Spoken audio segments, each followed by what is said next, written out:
Assalamualaikum warahmatullahi wabarakatuh. Apa kabar dengan Anda semua? Senang sekali saya Roni Waluyo kembali hadir ke hadapan Anda dalam Visi Zakat, di mana kita akan membahas berbagai segi kehidupan yang berhubungan dengan zakat.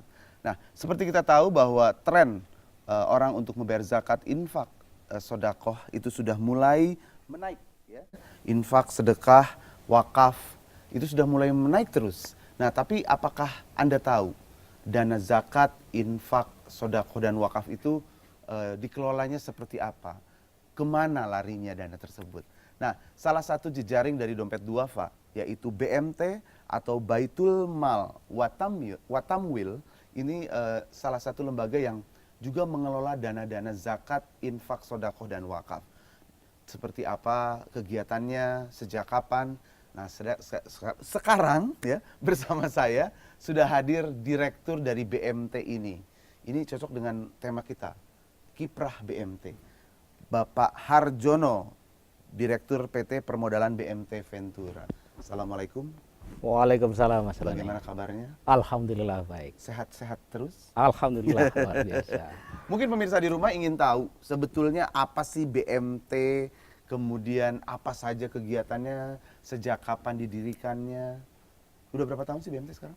Kalau dari awal sih mulai tahun era 90-an ya. Oh, 90-an ya? Iya, sudah mulai tahun 90-an. Lumayan ya? Udah 2 dasawarsa lebih. 20 tahun lebih lah berarti Iya, ya? iya. Nah, kemudian seperti tadi saya bilang bahwa Baitul Mal Watamwil. Iya. Apa sih artinya ini? Terima kasih Mas Roni. Suatu kesempatan yang sangat berharga. Terima kasih pada JTV yang telah memberikan kesempatan kepada kami selaku jejaringnya dompet Bapak untuk menjelaskan tentang BMT. BMT secara tata bahasa terdiri dari 2 kata, Baitul Mal dan Baitul Tamwil. Oh, 2 ya? 2. Iya, oke. Baitul Mal dan Baitul Tamwil. Baitul itu rumah, mal itu harta. Betul sekali. Rumah harta. Betul, rumah harta. Yang fungsinya menghimpun tadi Menghimpun dana zakat, masyarakat, betul, sosial, melalui sosial, zakat, infak, sodako, dan sodako, wakaf wakaf. untuk disalurkan kepada yang berhak menerima dan Baik. sifatnya non komersial. Lalu apa bedanya dengan dompet duafa kalau gitu? Sebenarnya secara prinsip dompet duafa sekarang lebih gede, Oh, lebih besar. iya. Ini kan biasanya kan Anak sifatnya perusahaannya lokal. lah ya gitu ya? Dompet duafa udah besar, Iya, ini iya, lokal, iya. bisa kecil-kecil. Sekarang kalau Baitul Tamwilnya itu? Nah, Baitul Tamwil itu rumah niaga atau rumah bisnis. Jadi biasanya menghimpun dana-dana sifatnya bisnis, kemudian disalurkan kepada sektor-sektor produktif untuk membantu dari pengusaha mikro. Artinya gini, Anda mengumpulkan dana di Baitul Iya. Mal dari zakat, infak, sodakoh. Ya, untuk Boleh nggak dana ini terus dimasukkan ke Baitul Tamwil untuk modal usaha? nggak boleh. Oh, nggak boleh ya? Iya. Beda ya? Baitul Mal untuk dana-dana sosial, dana bisnis masuk ke Tamwil. Nah, dana bisnis ini dikumpulkan lewat mana? Dari penghimpunan biasanya ada simpanan masyarakat. Kita kan pada hukumnya kan koperasi, jadi keanggotaan. Oh, basicnya dari koperasi. Koperasi. Anggotanya dari? Anggotanya dari biasanya dari masyarakat sekitar, dari para pendiri, dari lingkungan BMT. Oh iya. Kan dari Saya pernah dengar. Iya. Kebetulan orang tua saya sebenarnya aktif juga di BMT. Ya. Iya. Saya tuh agak bingung nih BMT itu apa sih? Oh, koperasi. sebetulnya. Koperasi ya. Iya. Jadi semua yang melakukannya adalah masyarakat Betul. sendiri. Ya. Ditunjuk nggak nama dompet duafa? Dulu dompet duafa salah satu pelopor pendiri BMT sejak tahun 94, bahkan ke sebelum itu. Dia mempelopori, memberikan pelatihan, memberikan modal, memberikan training. Alhamdulillah sampai sekarang masih eksis dan tersebar di seluruh Indonesia BMT-BMT yang didirikan dompet duafa. Baik, sekarang yang menariknya adalah adanya Baitul Tamwilnya tadi. Iya. Dari segi bisnisnya. Iya. Apa sih kegiatan yang sekarang lebih banyak dilakukan oleh BMT? Kalau sekarang boleh disebut, itu yang sekarang istilahnya jadi financial inclusion. Apa tuh? Melek finansial atau Oke. financial literacy. Jadi semua secara Iya, finansial. jadi memberikan akses keuangan dan memberikan edukasi keuangan biar setiap orang mempunyai kecakapan dalam mengelola uang. Oh, ini menarik karena kita Iya. tahu banyak wirausaha Iya. yang istilahnya menengah dan kecil, Betul. itu secara bisnis mungkin dia Visible. visible, Betul. tapi secara finansial atau Unbankable. unbankable ya. Betul. Jadi ini termasuk di situ. Ini yang kita lakukan. Oh. Nasabah ada nasabah yang unbankable. Satu, kita mengedukasi mereka untuk mengelola uang. Jadi di melek finansial Iya. atau financial literacy. Jadi diperbaiki secara administrasinya. Ya, jadi mereka merubah mindset dulu lah. Oh, mindsetnya dulu. Jadi Oke. menabung bisa merubah orang jadi kaya. Pernah kita dulu dengar peribahasa, rajin pangkal pandai, hemat pangkal kaya. Itu Masih yang nggak ya berlaku ya? harusnya masih. Sekarang kita populerkan lagi. Rajin pangkal kaya sekarang. Cuman kaya. Ya, kita edukasi mereka untuk mengelola uang. Gimana caranya? Ya. Kita ajak mereka nabung. Hmm. Nabung dulu. Nah, fungsinya apa? Pas mereka tahulah ada kecelakaan, ada sesuatu yang mendadak, mereka punya saving. Kalau mereka punya saving, mereka nggak punya asuransi. Larinya kemana? Money lender. Ada ya. Ya, Ada divisinya. Bukan di orang lain, Oh, di money orang lender, dari orang lain ya. Bukan Kirain BMT juga menyediakan enggak, juga. enggak. Enggak Justru ya? kita berikan servis kepada tadi unbank tadi untuk menyimpan duitnya di itu, merubah mindset dia, mereka bisa ngelola uang, kemudian pas dia butuh sewaktu-waktu mereka punya buffer. Iya. Ambil. Kalau bentuknya koperasi, artinya setiap anggota mempunyai apa ya? Artinya keuntungan. Iya. Kalau misalnya sekarang orang ngapain jadi anggota BMT kalau nggak dapat keuntungan? Keuntungannya selain tadi ya, artinya memperbaiki secara administratif, Iya. biar bankable dan segala macam. Iya. Ada nggak yang koperasinya simpan pinjemnya gitu loh? Iya. Selain simpan, dia juga punya Iya. hak untuk mendapatkan pinjaman. Justru tadi karena mereka sudah pinter ngelola duit, sudah bisa nabung, berubah mindset, kita berikan pinjaman. Oh, berarti bisa ke BMT juga Oh pinjemnya. iya. Nggak usah cari yang lain dong. Iya, kasih pinjaman, sampai udah pinter. Karena di kita itu yang penting dia bisa ngelola uang dulu. Karena seberapapun duit yang kita kasih, kalau mereka nggak bisa ngelola, ya nggak ada. Ada persyaratan khusus nggak kalau orang ingin jadi anggota BMT? Persyaratan kan jadi anggota dulu, daftar, biasanya fotokopi KTP aja. Siapapun boleh jadi anggota BMT. Siapapun boleh. Dan ya paling nggak bayar zakatnya juga ke BMT kan ya. Harus, ya. Masa anggota BMT terus bayar zakatnya ke yang lain misalnya gitu kan. Nah, harus. ini sangat menarik sekali, terutama tadi dikatakan bahwa BMT juga melakukan semacam training ya, kemudian juga memperbaiki usaha-usaha atau wirausaha yang tadinya tidak bankable menjadi bankable. Kita akan lanjutkan obrolan ini karena saya yakin ini sangat penting terutama untuk pemirsa di rumah, tapi kita lihat dulu yang berikut ini.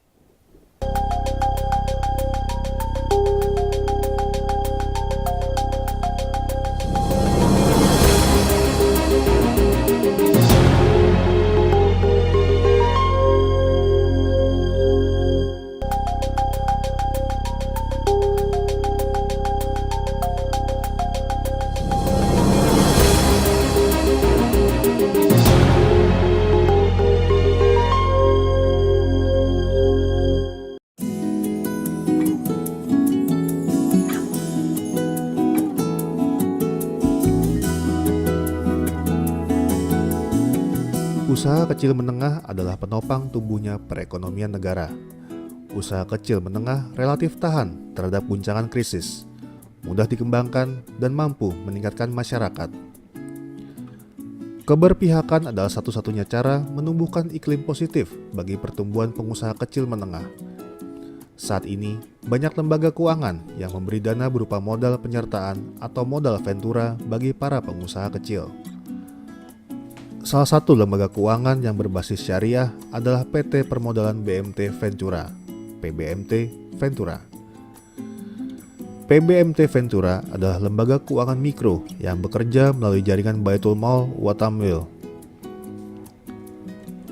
PBMT Ventura melakukan kerjasama investasi dengan investor atau pengusaha kecil menengah secara aman, profesional berdasarkan prinsip-prinsip syariah. BMT menggunakan metode menabung dulu, pembiayaan kemudian. Para anggota diajarkan untuk menabung terlebih dahulu. Kemudian, setelah dinilai siap mengelola keuangan, peserta baru mendapat bantuan pembiayaan untuk pengembangan usahanya. Pada tahun 2012 ini, BMT mampu melayani lebih dari 1 juta pengusaha kecil dengan proyeksi aset sebesar 145 miliar rupiah dan laba bersih sebesar 826 juta rupiah. PBMT Ventura memiliki visi besar membangun ekonomi bangsa dan umat pada tahun 2020 mendatang, yakni menjadi sokong guru perekonomian dan kesejahteraan negara yang diberkahi oleh Allah Subhanahu wa Ta'ala.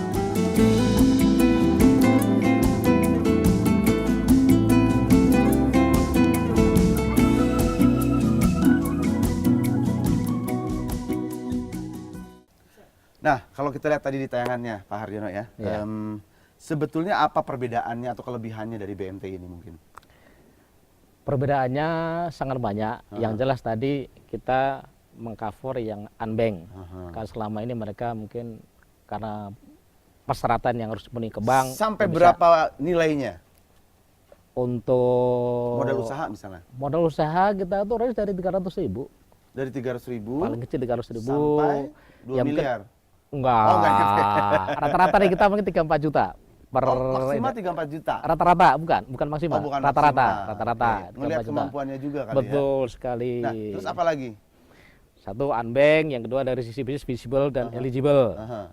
Kemudian yang sangat penting adalah biasanya kita sebut dari petugas kita itu mendatangi dari customer. Jadi jemput bola? Betul sekali. Oh, jadi kita nggak usah repot-repot. jemput bola atau menghadirkan layanan kantor ke anggota. Ke rumah atau ke kantor gitu kan? Ke kantor atau ke warung lah. Oh iya. Ininya. Nah, kalau ngomong Jadi, tadi soal BMT kan iya. sudah dirintis dari tahun 90-an. Sebenarnya yang biasa ngobrol di Iya. tempat ngobrol-ngobrol santai kita ini, Iya. Mas Ahmad Juwaini nih, tahu kan pasti kan sering ketemu. Oh iya. Bapak Direktur Eksekutif dari Dompet Duafa, mana nih? Nah, ini dari jauhnya udah kelihatan, mengkilat. Nggak usah bang, dia. Waalaikumsalam Bapak. Nah, Iya. silakan. Situ aja sebelah situ. Oh, iya. Nah, Iya. nih Mas Ahmad, saya juga baru ngeh ya, artinya walaupun sering dengar BMT, tapi kan baru dengar artinya barusan. Sebetulnya tujuan awalnya apa sih didirikannya BMT itu maksudnya kemana gitu loh? Apakah ya pembagian tugas aja bagaimana nih? Kalau dalam konteks Dompet Duafa, karena begini, jadi kita kan kalau ngasih pinjaman tuh banyak.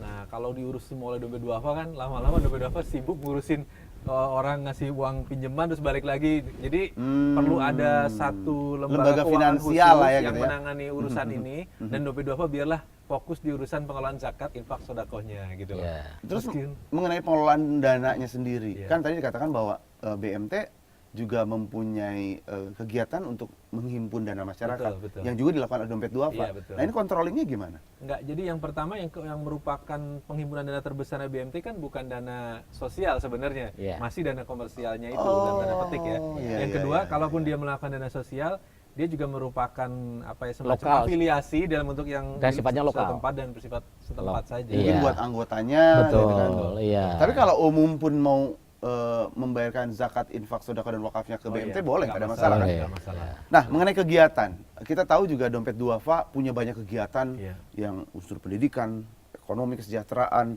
kesehatan dan segala macam. Nah, untuk kegiatan sosialnya, apakah BMT diikut sertakan dengan kegiatannya? Oh ada, kadang-kadang ada beberapa kegiatan sosial kita bekerja sama juga dengan BMT. Bersinergi. Bersinergi. Iya, Jadi kadang-kadang ada kita mengeluarkan uang dan program, mereka Iya. yang mengerjakan.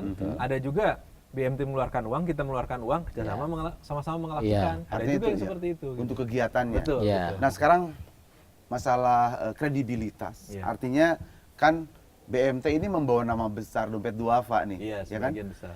Apakah setiap orang boleh mendirikan ataupun memberikan usulan, Pak Ahmad, saya boleh dong bikin BMT nih? Iya. Atau BMT ini terserah Dompet Duafa, dirikan di sini, buka di sini, atau masyarakat boleh mengusulkan? Ya pertama, BMT sendiri sebenarnya sesuatu badan usaha mikro yang boleh didirikan oleh siapapun. Baik kerjasama dengan Dompet Duafa ataupun tidak ya, karena Iya. itu Oh, ya, iya, tidak iya, harus iya. kerjasama dengan Dompet Duafa. Iya. Nah, kalau kerjasama dengan Dompet Duafa, prinsipnya kita senang sih sebenarnya terhadap inisiatif seperti itu. Ya mungkin kita akan coba melihat sisi apa yang bisa kita bantu. Minimal pertama kali yang biasanya sekarang kita bantu, coba kalau misalnya mereka butuh pelatihan atau apa Pelatihan. itu yang paling banyak kita bekerja dorong sama sekarang. lah ya. Iya, betul. Justru karena yang dulu didirikan diri sudah bagus, sudah teruji, sudah terbukti, bisa magang, bisa belajar. Konsultan juga. Iya. Mungkin nggak lama-lama menjadi bank dompet duafa. Why not? Who knows? Artinya Amin. sistemnya kan udah ada. Amin. Dia kan Iya. sistemnya udah ada. Iya. Awalnya dari koperasi. Iya. Artinya kegiatannya pun nggak terlalu jauh dengan perbankan. Betul. Iya, iya. Apakah menuju ke arah sana sebetulnya? Ada beberapa BMT kita ya yang Iya. sudah menjadi BPR juga bahkan. Iya, ada yang Jadi belum BPR. ada yang sudah sampai ke tahap BPR gitu. Kenapa nggak bikin bank syariah DD aja sekalian gitu kan? Ya itu mungkin, tapi mungkin pertimbangan Dompet Duafa sekarang bahwa Dompet Duafa masih ingin bermain betul-betul dulu di level terbawah dulu. Iya. Gitu. Biarlah teman-teman BMT sendirilah yang mulai bergerak ke kelas yang lebih tinggi. Nah, gitu loh. sekarang pembuatan kebijakan untuk kegiatan sendiri, apakah diserahkan semuanya ke BMT atau DD sudah punya program lalu disebarkan ke BMT-BMT yang jadi jaring DD atau gimana? Jadi kalau dalam konteks hubungan Dompet Duafa punya policy. Tapi Oke. kan pengembangan BMT bukanlah Dompet Duafa satu-satunya sebagai penentunya. Mereka pun juga punya arahan dan kepentingan yang tentu terkait dengan ke-BMT-annya sendiri. Iya, iya. Karena itu kita tidak dalam konteks bahwa semua pengembangan BMT harus dikendalikan DD, tidak. Tapi dalam konteks yang hubungannya dengan polisinya DD, kami memasukkan gitu ide-ide kaminya. Gitu. Visi, misi itu sejalan dan sebangun dengan Dompet Duafa. Oke. Nah, Iya. kalau misalnya nih, oh ini udah berkembang nih, Iya. BMT yang dipimpin oleh Pak Harjono, terus memisahkan diri Dompet Duafa, Memisahkan diri. bikin lembaga sendiri, tapi nggak apa-apa. Yang penting kan tujuannya untuk kesejahteraan masyarakat, ya. Apapun bisa kita lakukan. Kita akan kembali lagi ke visi zakat. Ada beberapa pertanyaan yang mungkin ini juga jadi pertanyaan dari pemirsa di rumah. Kita akan kembali setelah yang berikut ini.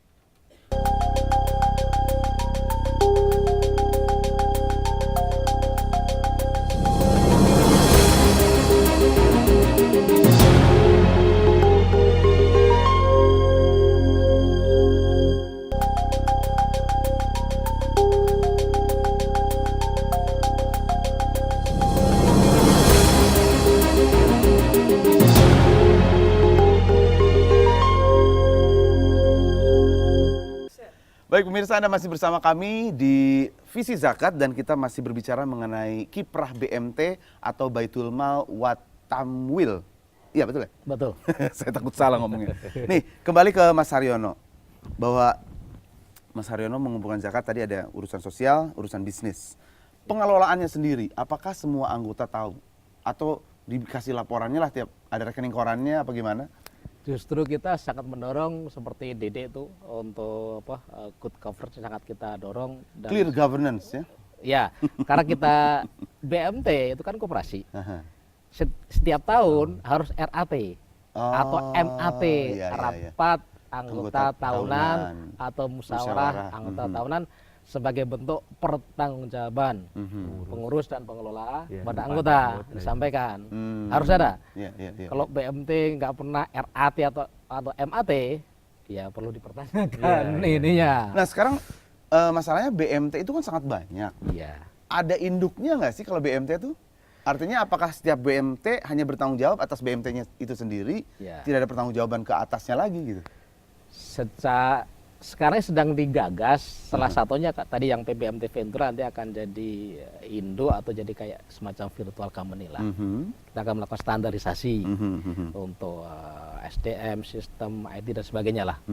Jadi memang walaupun katakanlah secara entitas mungkin masing-masing, tapi secara visi misi kemudian dari sisi tujuan untuk kemajuan akan satu. Jadi satu atap lah gitu ya, Ya, betul. untuk masalah policy dan segala macamnya. Ya. Nah sekarang dari Dede sendiri, sebenarnya kalau melihat perkembangan BMT saat ini, yang paling sukses itu ya mungkin yang sebesar apa nanti, standarnya seperti apa gitu loh? Kalau dalam pandangan kami, Iya, iya. kalau dalam pandangan kami pertama tetaplah dia sebagai BMT tentu tumbuh ya, besar, asetnya besar gitu. Tapi dia tetap memberi porsi yang cukup besar untuk membantu orang-orang yang kecil. Itu yang kalau dalam visi kami seperti itu. Karena bagaimanapun juga kami tetap berharap bahwa BMT ini tetap jangan lari dari asal muasalnya membantu akar rumput itu. Gitu. Iya. Ya sekurang-kurangnya porsinya itu pada cukup jumlah yang cukup signifikan gitu. Pak Daryono benar nggak sih kalau Sebelum nambahin dulu. boleh. Jadi untuk tadi sukses tadi sangat Iya. sangat tepat tadi. Artinya seberapa besar pun BMT, kita harus ingat biar nggak lupa kacang lupa lemak kulitnya. Cita-cita, idealisme, visi nggak boleh ditinggal. Iya. Sesuai Makanya saya dengan- bilang tadi mungkin nggak kalau udah gede terus memisahkan diri dari nggak mungkin ya. Itu harus ingat harus membantu untuk Awalnya terus dari terus. mana? Iya, Iya, betul. Kemudian ukuran kesuksesan sebenarnya bukan dilihat dari jumlah aset dan sebagainya, tapi seberapa jauh memberikan kemanfaatan kepada anggota atau kepada umat. Kalau di kita biasanya kita ukur ada 5 parameter. Satu parameter dari sisi hartanya, apakah meningkat. Yang kedua dari sisi pendidikan, harta mal, akal di pendidikan baik keluarga atau mungkin anak-anaknya meningkat apa tidak. Kemudian dari sisi jiwa, nafs. Kemudian dari nasl itu dari kesehatan. Kita harapkan BMT yang sukses adalah BMT yang memberikan memperbaiki itu semua. betul, kualitas hidup. Iya.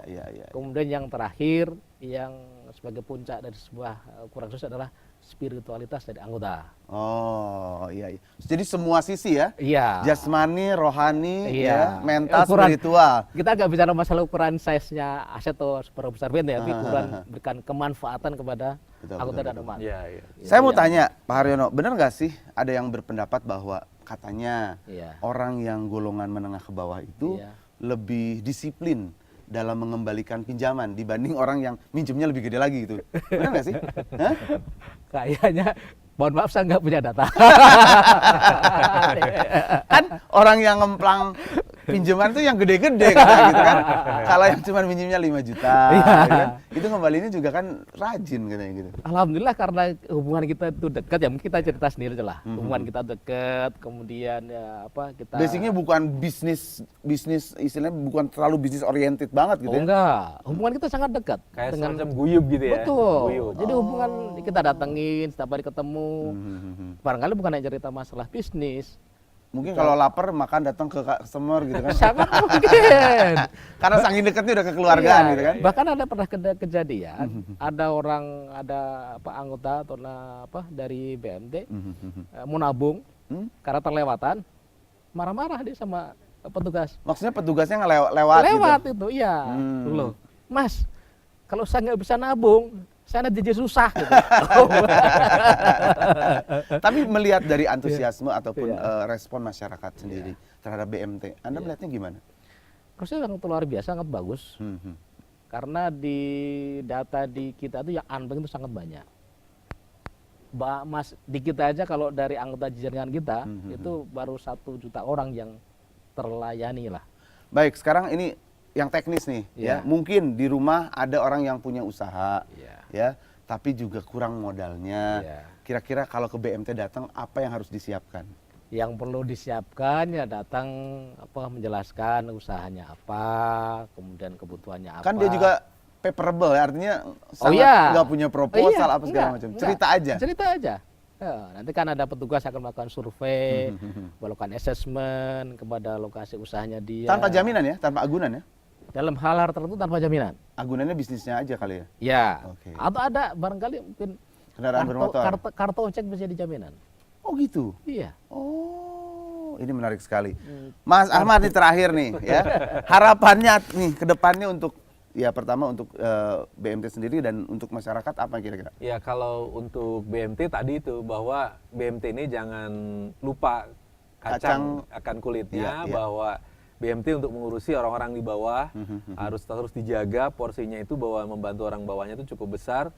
Kemudian yang kedua kalau untuk masyarakat saya kira kalau memang ada yang berminat dan punya juga cukup sedikit uang, boleh juga mengembangkan BMT baru itu untuk menambah hasanah per BMT, terutama di daerah-daerah yang masih sedikit BMT-nya. Di mana kira-kira yang daerah? Ya mungkin di Indonesia Timur Iya. mungkin masih Oh, banyak. iya. Jadi kemudian yang terakhir ya masyarakat yang kekurangan dan merasa butuh modal, jangan ragu untuk datang ke BMT untuk bergabung jadi anggota koperasi di BMT. Jadi kayak simpan pinjam gitu ya. Betul, syariah. Untuk anggota BMT mungkin ada pesan-pesan? Pesan khusus sih mungkin tidak ada. Ya mari kita tetap gelorakan, kita bersemangat memberikan manfaat bagi anggota. Baik. Ya, Tetap ya, semangatnya adalah berbagi. berbagi, betul. Berapa Betul. sih anggotanya sekarang? Kalau anggota BMT? Kalau anggota kita sih BMT-nya jaringannya itu sekitar 217 ya anggota. Kalau anggota 217 kooperasinya atau anggota. nasabahnya? Kalau nasabahnya sekitar 1 juta. Waduh. Daerah Tapi mana insya itu? Allah, kita mulai dari Aceh ada Aceh. sampai ke Sulawesi Tenggara. Oh, Insya Allah seluruh Indonesia itu ya? iya, insya Allah kita akan Berarti masih potensial ya anggotanya sangat ya? potensial. Tuh kan pemirsa ya, silakan kalau misalnya Anda memang punya, paling nggak semangatnya adalah semangat berbagi, yuk kita sama-sama berbagi untuk terus memperbaiki semua sektor kehidupan kita. Terima kasih Mas Haryono sudah ada di Visi Terima Zakat. kasih, Mas Ahmad, Roni. kita ketemu lagi tetap ya Siap. di episode berikutnya. Dan terima kasih juga untuk semua pemirsa yang sudah tetap berada di sini. Kita ketemu lagi di Visi Zakat berikutnya. Saya Roni Waluya undur diri. Wassalamualaikum warahmatullahi wabarakatuh. Waalaikumsalam warahmatullahi wabarakatuh. Terima kasih banyak.